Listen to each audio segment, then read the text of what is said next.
আমাদের পত্রিকা খুললে 10টা নিউজের 9টা নেগেটিভ। এই খুব, এই পানি ভেঙে পড়ছে, এই পাথর ভাঙছে, এর নানান কিছু মিলে পজিটিভ নিউজ আপনার পাই না আমাদের। ফলে আমাদের মাইন্ড সেট আপ হয়েছে, সেট আপটাই হয়েছে নেগেটিভ সেট আপ।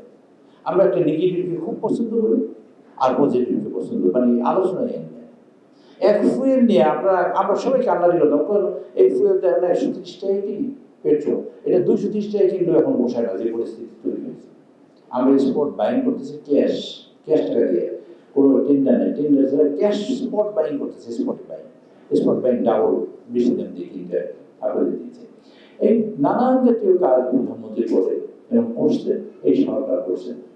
আমি সরকারের বয়স মাত্র কয়েকদিন, এখন 2 মাস সময়, 40 দিন বা 42 দিন সরকারের বয়স। এই 42 দিনের মধ্যে আমরা উল্লেখযোগ্য প্রচুর কাজ তৈরি করেছি। কাজে আমি মনে করি আপনাদের এই এন্টিটি পক্ষ যে কাজটা করছেন, আপনাদের উদ্যোগ খুব ভালো। আমি সাধুবাদ জানাই, আমি আপনাদের সাথে আছি। আমি জীবনে কখনো সিগারেট খাই, আমি যে সিগারেট কখনো মুখে দিই নাই, আমার সন্তানরা সিগারেট খায়। আমি যাদের শিখিয়েছি সিগারেট কোনো ভালো কাজ না। আমি যখন যেদিন প্রথম এমপি হই স্বতন্ত্র, সেই দিন থেকে চা ছেড়ে দিয়েছি। আমি আমার মতো চা খাই না, তারপর প্রায় 40 বছর চা খাই। এতে আমার কোনো ক্ষতি হয়ে যায়। আমি 72 বছর বয়স, বেঁচে আছি, আমার কোনো অসুবিধা নেই। সিগারেট নিয়ে কিন্তু অনেক মজা মজার গল্প আছে, আমি জানি, বলবো না, সে সিগারেটের পক্ষে। তো আমি সে গল্প বলতে চাই না।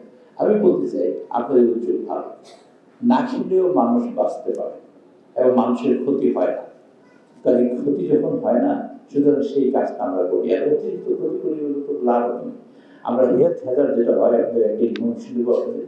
ব্রিটেন গত 7 থেকে 8 বছর আগে, এক্সাক্ট বছরটা বলতে পারবো না, ওরা একটা ডিক্লেয়ার করেছে যে যেটাকে বলে যে তারা একটা মানে কি বলে এক্সেস মানে এনহ্যান্স করেছে টাকাটা অবশ্যই কমানোর জন্য। মোটা মানুষ যদি তার এত কমায়, তাহলে সেই গভর্নমেন্ট থেকে এত টাকা পাবে। তার জন্য তারা বাজেট করেছে প্রতি বছর 600 million pound. 600 million pound budget করার পরে দেখা গেল যে তার স্বাস্থ্যখাতে যে খরচ, তা অর্ধেকে নেমে আসছে 600 মিলিয়ন পাউন্ডের খরচের কারণে। তাদের বাড়ি বসে সে শুধু মোটাটা কমাবে এবং অফিসে আসবে, মানে যেগুলো মানে সরকারি কর্মকর্তাদের জন্য বলছে, কর্মচারী কর্মকর্তাদের জন্য মোটা কমালে পাবে এবং এটা ধরে রাখতে হবে। মানুষটা ভালো থাকলো, হেলথ হ্যাজার্ডও হলো না। এরকম কাজ কিন্তু অনেক আছে। আমরা করতে চাই সকল ভালো কাজ, আপনাদের সঙ্গে দিতে চাই। আমি মাননীয় প্রধানমন্ত্রীকে বলবো, আপনাদের বক্তব্য যা বলেছে সেটা আমি বলার চেষ্টা করবো। আমি মাননীয় সমিতিকে বলবো এবং সংশ্লিষ্ট মন্ত্রীবর্গকে বলবো, এটা নিয়ে একবার আলোচনা হয়েছে।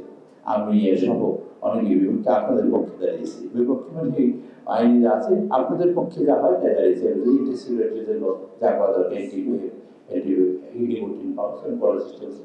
আমি চেষ্টা করবো আমার শক্তি দিয়ে, যাতে এই দেশে অন্তত সিগারেট আমরা বন্ধ করতে পারবো না, সিগারেটের পরিমাণ আর না হয়।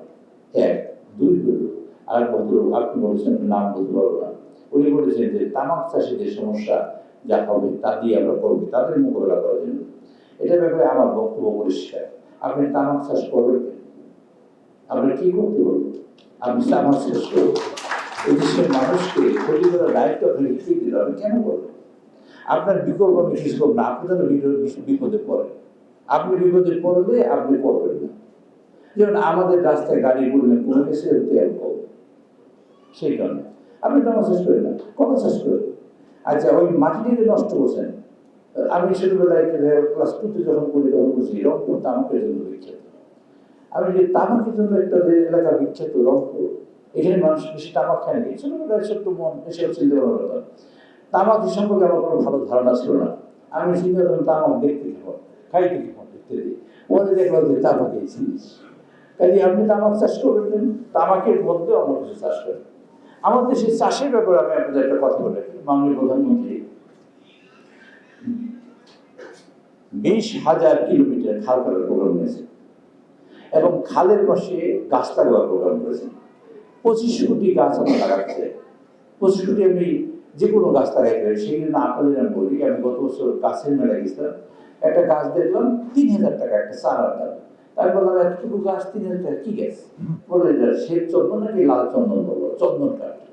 আমি বললাম 3,000 টাকা আমি গাছটা কিনবো কেন? আপনাকে বলেন, একটা গাছ আমি বাচ্চা গাছ, ছোট গাছ 3,000 কিনবো, আর এই গাছটা যদি 10 বছর বা 15 বছর হয়, এই গাছটার দাম হবে 20 লাখ টাকা।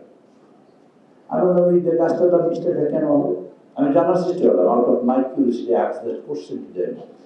ওরা বললো যে এই গাছের ডিমান্ড এবং সব মিলিয়ে যা বললো, আমি হাফ বিশ্বাস হয়েছি, হাফ বিশ্বাস হয়ে যায়। আচ্ছা 20 টাকা হলে যদি 5 লাখ টাকা হয় আমার একটা গাছের দাম, তা আমি সেই গাছ লাগাই নিলাম। আমি ভেরন গাছ লাগাই, কচা গাছ লাগাই, এই গাছ লাগাই, সে গাছ লাগাই, নানান জাতের গাছ। এবারে 20 কোটির মধ্যে 25 কোটি গাছের মধ্যে কলা গাছের গাছ আমি লাগাবো না।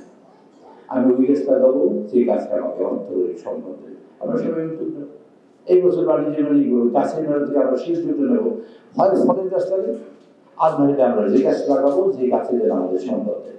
সুন্দরের জন্য গাছ পৃথিবী আল্লাহর সৃষ্টি সব কিছু সুন্দর। পানির দিকে তাকাই পড়ানো হয়ে যাবে, আপনি গাছের দিকে তাকায় পড়ানো হয়ে যাবে, আকাশ দিকে তাকিয়ে দেখবেন সূর্যের মধ্যে আছে, তুমি আকাশ দিকে তাকিয়ে দেখো না সূর্যের মধ্যে সে কি আছে, তোমার চোখ আপনি আপনি তোমার দিকে ফিরে আসবে।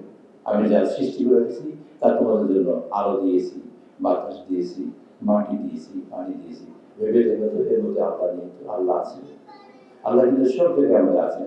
আল্লাহ আমাদের বাঁচিয়ে রাখেন কিছুদিন, তার আমরা চলে যাবো। কাজে আমরা আল্লাহর প্রতি কৃতজ্ঞতা স্বীকার করি, একই সাথে আমরা নিজেরা যাতে ভালোভাবে বাঁচি তার চেষ্টার জন্য আপনারা যে প্রোগ্রাম করেছেন আমি আপনাদের সাধুবাদ জানাই, ধন্যবাদ জানাই।